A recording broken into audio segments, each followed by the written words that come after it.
আরে আরে, আপনি কাঁদবেন না। কেন কান্না করছেন এভাবে? আমরা আপনার নাম ডাক অনেক শুনেছি। আপনি বনের ছোট্ট ছোট্ট বাচ্চাদেরকে পড়িয়ে তাদের মধ্যে শিক্ষার আলো ছড়িয়েছেন। আর আপনার এই সুনাম তো বনের রাজা মশাইয়ের কান অবধি পৌঁছে গেছে। তিনিই আমাদেরকে আপনার কাছে পাঠিয়েছেন। তোতার মুখে এইসব কথা শুনে ময়না পাখি তখন অবাক হয়ে গিয়ে বলে, কি, রাজা মশাই আপনাদেরকে পাঠিয়েছেন? কিন্তু কেন? কি দরকার এসবের?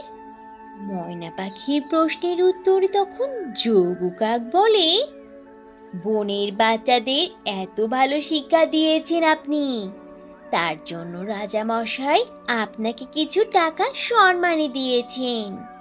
এই নিন আপনার চেক। যোগুর থেকে টাকার চেকটা হাতে নিয়ে ময়না পাখি ভীষণ খুশি হয়ে যায়।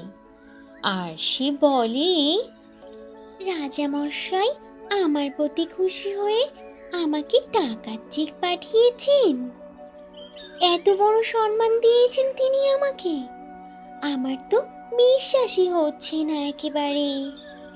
তখন যোগু কাক ময়না পাখিকে বলে, ময়না ম্যাডাম, মনে রাখবেন, ভালো কাজের ফলাফল সবসময় ভালোই হয়।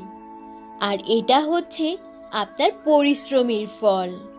আর এই পরিশ্রমের জন্যই তো আপনাকে আপনার বাড়ির সদস্যরা বাড়ি থেকে বের করে দিয়েছিল, আর পাগল বানিয়ে আপনাকে এতদিন ধরে পাগলা গারদে রেখে দিয়েছিল।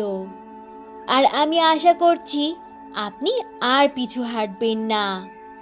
আবারও আপনি আপনার এই ছোট্ট ঘরটিতে বনের বাচ্চাদেরকে পড়ানো শুরু করবেন, আর সবার মাঝে জ্ঞানের আলো বিকশিত করবেন।